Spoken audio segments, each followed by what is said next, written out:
A Wisconsin state rep feeling the heat after she posted a tweet slamming parents for wanting a say in their kids' education.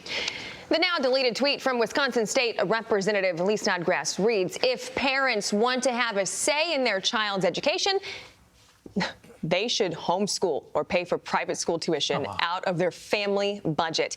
Here to react is Fox News contributor Joe Concha. First off, Joe, Twitter is already a cesspool, so anytime something pops up like that, you know it's going to get deleted. So she did delete it. But, you know, what an inappropriate thing for her to say, to pull out of your family budget when you're trying to just make ends meet with inflation soaring right now. But is her apology enough for something like this to say to parents going through this right now? Oh, no. As you said, Ashley, pain is temporary. Screenshots are forever, right, in these situations. So the apology doesn't remotely erase the original sentiment there. Representative Snodgrass. Boy, what an appropriate name here. It sounds like Judge Smales on some level.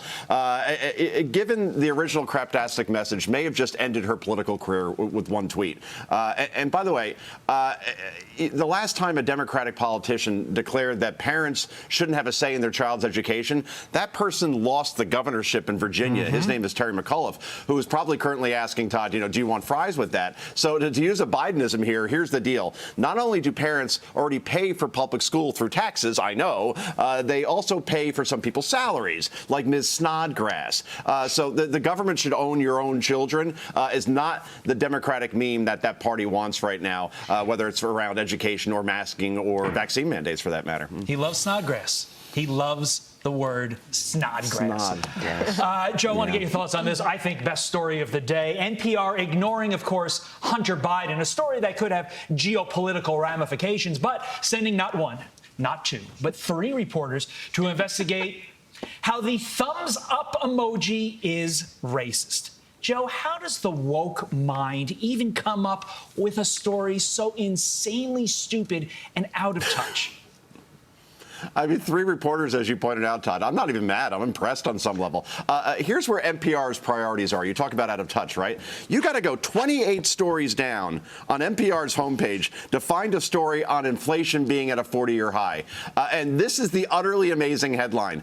Inflation hits another 40-year high. It's bad, but older folks say they've seen worse. See, if you were born before World War II broke out, you would understand that the current inflation could be like the Great Depression. So suck it up. On Hunter Biden, here's what they had to say at the time why they weren't reporting on that story. Quote, we don't want to waste our time on stories that are not really stories, and we don't want to waste our readers and listeners' time on stories that are just pure distractions, unquote. Yep, you're taxpayers at work, everybody. And again, we have a myopic media that is obsessed with race instead of being obsessed with actual news items like inflation, crime, the border, and the like. You know, the important stuff.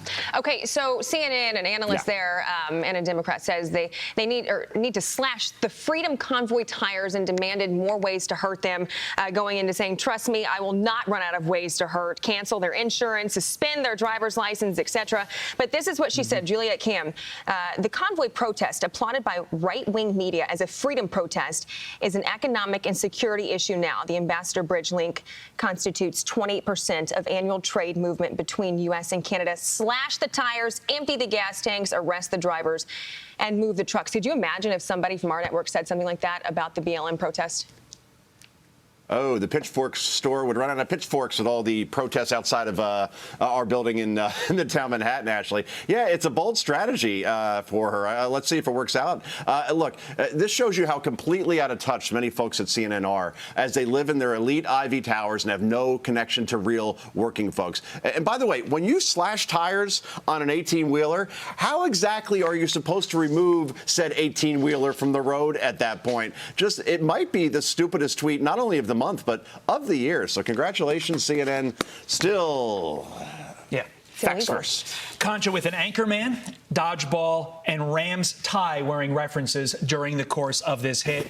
That's somebody who's into pop culture. That's Joe Concha. Joey Bats, have a great weekend. Enjoy the big game.